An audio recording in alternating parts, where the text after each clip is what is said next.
Ninashukuru kupata nafasi leo kutembelea maonyesho haya ya Sabasaba na pia kuweza kuona kwamba chuo chetu cha TIA ni washiriki. Tumekuja kwa kweli, tumejiandaa vizuri. Tumejiandaa kuonyesha programu zetu mbalimbali za uhasibu, manunuzi ya umma na kadhalika.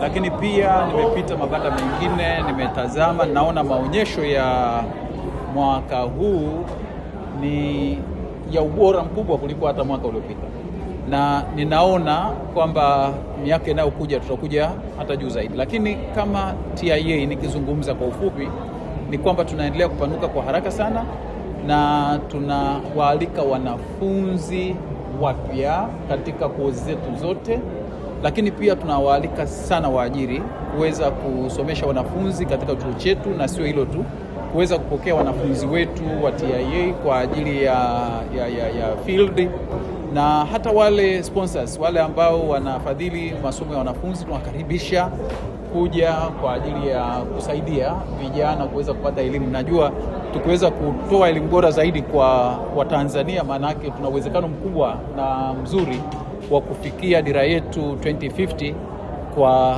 kasi ya hali ya juu.